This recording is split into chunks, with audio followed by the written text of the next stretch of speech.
The Daily Mail declares the death of Las Vegas, a huge shakeup over at Rio, and Caesars goes all-inclusive. All of that coming up right now on today's solo show of MTM Vegas.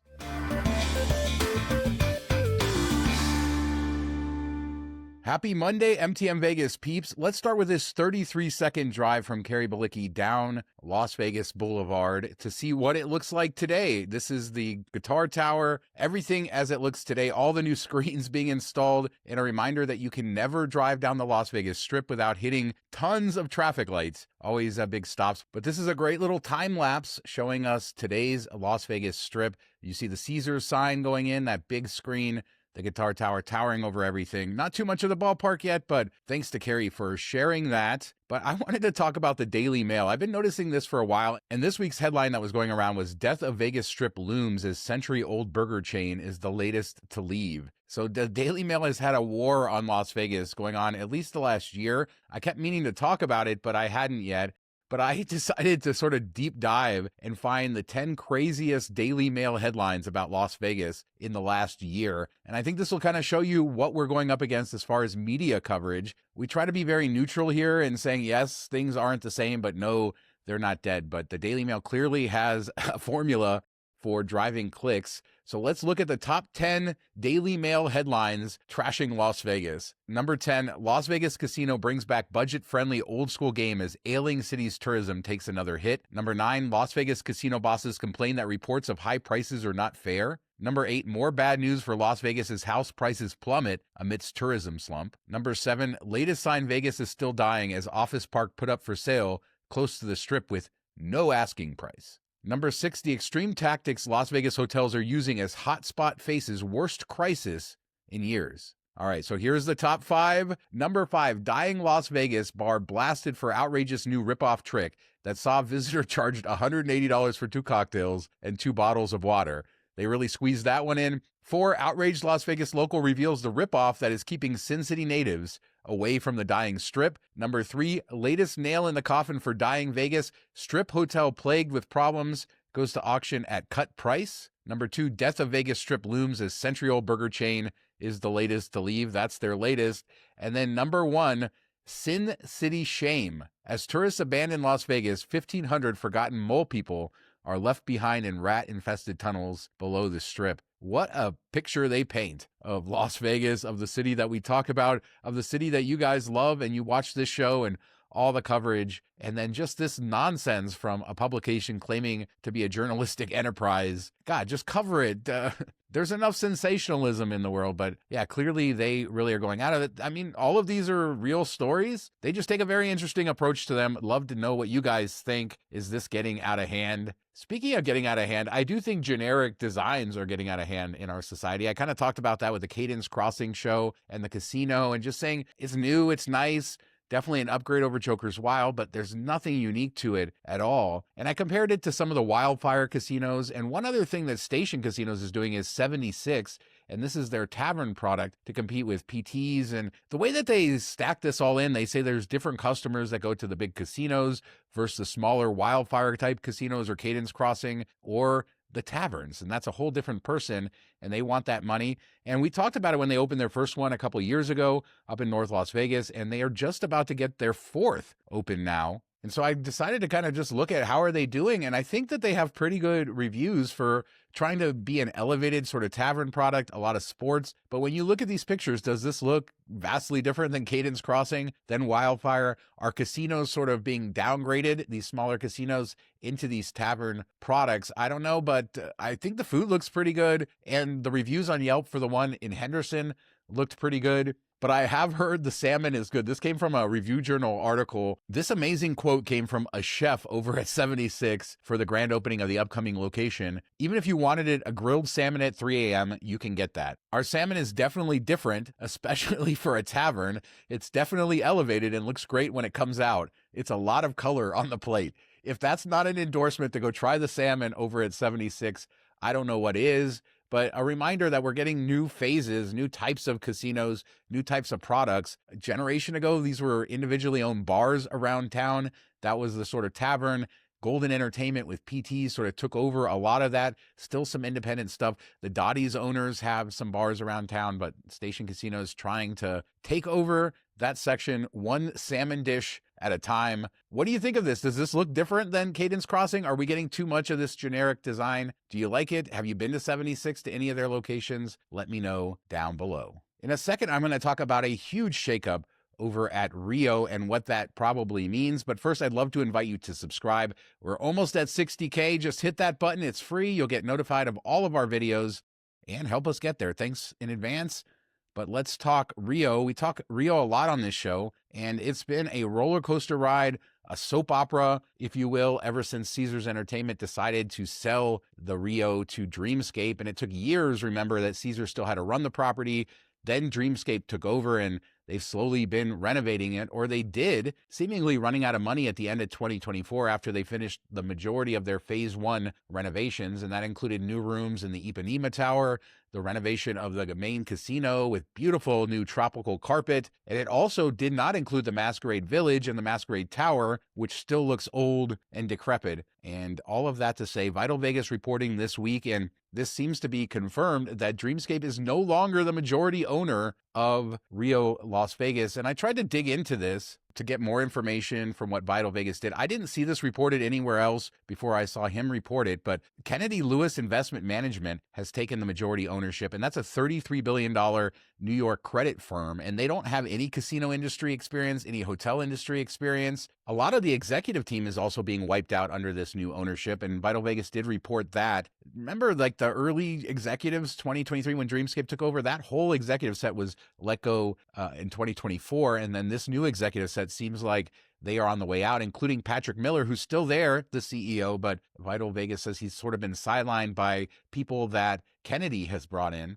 While we don't know how Kennedy took their ownership position, most likely it has to do with the conversion of debt, that they had some sort of loan. They converted it into equity in the property. Remember, late last year, Dreamscape took out a C-PACE loan to pay off the debt for the renovation of the tower. So it doesn't seem like all the money is flowing. It also doesn't seem like we have all of the information about how this all happened. But what we do know is there's a new entity called Rio Real Estate Holding Company, and they brought in a Caesars revenue guy. They brought in some seemingly cost-cutting people. One of the first moves that they made was to charge for valet parking, which is not something you generally see off the strip, and it doesn't seem like that's the direction they should be going. I mean, you're struggling, and here we go, nickel and diming. And another thing to think about is the Hyatt partnership. How has that worked out? Is Hyatt happy with part of their hotel sitting with this very old, unrenovated rooms in the Masquerade Tower? Many of the suites are still not renovated. There's a big shortfall here, and most of the guests who drive to Rio arrive at the Masquerade Village, so you're getting the old product before you get to the new, vibrant casino. And so we will follow this story, and I think more information is going to come out. But they've been consistently making moves. Hash House out,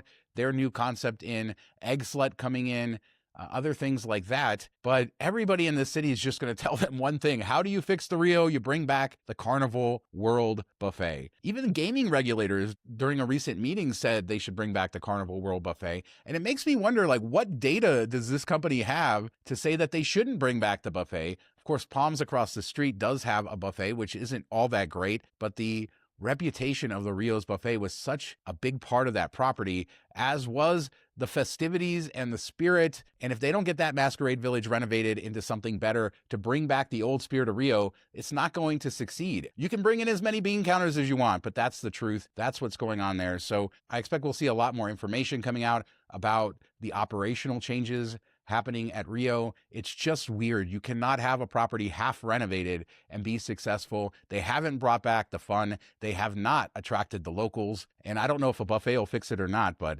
it's a puzzle waiting to be solved. So maybe some great mind can do it. Let me know down in the comments. What do you think? Are you scared about the future of Rio, or will they finally figure out how to get this place back to its heyday?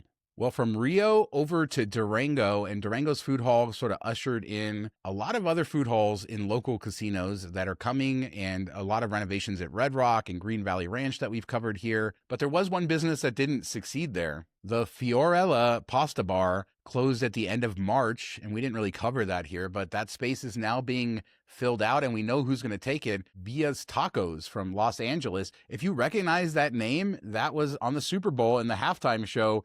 that taco cart, Villa's Tacos, was in Bad Bunny's Super Bowl performance. Villa's Tacos is owned by Victor Villa, and it's kind of an interesting story. He started selling tacos in 2018 in his grandmother's front yard, eventually a food truck, and then grew and grew, and he got his first location in 2023. I think he's expanded in Southern California, now coming to Durango. I'm sure that Super Bowl performance was a huge, huge thing for the business. But it also has a Bib Gourmand from Michelin, which says it offers outstanding value for money, so it's been recognized in that way. They're known for their blue corn tortillas, signature tacos, queso tacos, mulitas, and they're also having Baja fish tacos. And I think at this location, for the first time, they are going to have al pastor cooked on a wood fire grill. That sounds pretty good, although al pastor generally not cooked that way. But yeah, it seems like a high quality offering. I looked it up, pretty good reviews. So a nice new taco spot coming to the southwest part of Las Vegas. But is a nice new NBA arena going to come to downtown Las Vegas? Shelly Berkeley is the mayor of Las Vegas, and we talk a lot about how the Strip is not technically in the city of Las Vegas. It's in the county, Clark County, and that means that a lot of what we know to be Las Vegas isn't that, especially the sports teams. The Vegas Golden Knights, the Las Vegas Raiders, and the soon-to-be Athletics will all play in the county and not in the city. And Shelly Berkeley says, we're getting a fourth team. We're getting an NBA team. Come downtown. And she's meeting with NBA Commissioner Adam Silver next week to say this 20-acre plot of land in downtown Las Vegas, in the city of Las Vegas, should be home to the NBA team. This land is owned by Blackstone, and it sits next to the big furniture market downtown. I believe this is the plot of land I'm showing you right now. They didn't give the exact coordinates, but I think this is the only land that could support it. And they say it's near freeways and stuff. I don't think this is the greatest plot of land, but I'd love to hear what you guys think. Certainly, Shelly Berkeley continuing a great tradition of Las Vegas mayors championing the city. Of course, the Goodmans, both of them, such great ambassadors for the city of Las Vegas. And Shelly Berkeley trying to do the same here. This is her job. I don't think it's going to happen, but hey, why not? You know, it's another plot of land, something else to be looked at. I personally think traffic in this area would be atrocious, and I think this is worse than having it on the Strip, but I'd love to hear what you guys think. That area, of course, Symphony Park, has grown so much. People living there. It's turned into a vibrant area of the city that for so long was vacant land. So good to see this, but I don't think so. Love to hear your thoughts down below. As a reminder, you can get this hat, this shirt, mtmvegas.shop helps support the channel. A new t-shirt design and drop coming very soon, mtmvegas.shop. So this week is a big one with all-inclusives. Last week, MGM announced their all-inclusive deal on 2-night stays. And later in the week on a different show, I will compare these two and show you on certain nights how you would do better, how you would do worse. But this week, Caesars announced their own all-inclusive deal, which is pretty good. And it kind of goes a little bit further than MGM went in some ways. It's more expensive. But let's talk about what you get and then kind of dive in to the numbers. First off, it is $200 a night for one person or $300 for two people. Now you could get four people for $500, so that's something to consider too. It's basically $100 extra per person in the room. And what does that get you? It gets you a standard room with either a king bed or two queen beds. It gets you all your resort fees and taxes, parking included for one vehicle, and you get access to the pools at Link, Harrah's, and Flamingo. And these are the hotels that are included, so a room at any of those. But you want to know what the food is included, and you get 2 meals per day, not 3. Those are mostly at fast food casual places, but there are a few. So if you eat at Fulton Cafe, Guy Fieri's Vegas Kitchen and Bar, or Gordon Ramsay Burger, you'll get 1 appetizer, 1 entree, 1 dessert, and 1 non-alcoholic beverage per person. If you go to the more fast food type places, you get 1 entree, 1 side, and 1 non-alcoholic beverage per person. But what about alcohol? On the MGM deal, and some of you guys called this out because we were a little confusing when we talked about it, you do get alcohol with your meals, but you don't get a wider drink while you're out and about. And Caesars sort of solved that. You don't get alcohol with your meal, but you get bottomless well drinks, beer, house wine, and non-alcoholic beverages included. And here's the bars that are included. The Signature Bar at Harrah's. The Link has 2 bars, 3535 and Catalyst. And then at Flamingo, you have Bugsy's Bar and Social Bar. So not a ton of choices. I wonder how busy these bars are going to get. But when we're talking about unlimited house drinks, so not fancy alcohol, beer and wine, this starts to look like a good deal if you're going to buy your drinks everywhere. And they are also throwing in 2 high roller tickets per package. So that has some value too. So free parking, high roller tickets, 20% off cabanas. Don't really care about that. You get the room, the taxes, the resort fees, all in.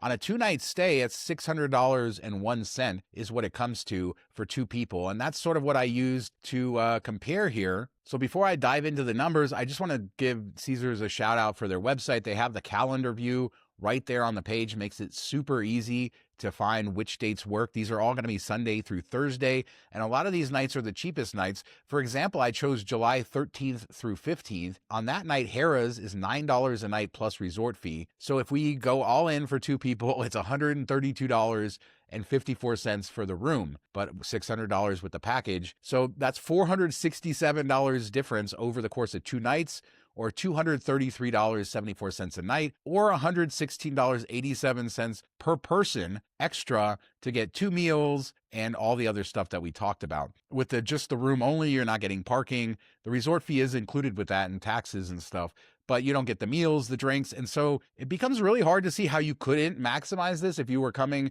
to have a good time. I think that they priced this very well.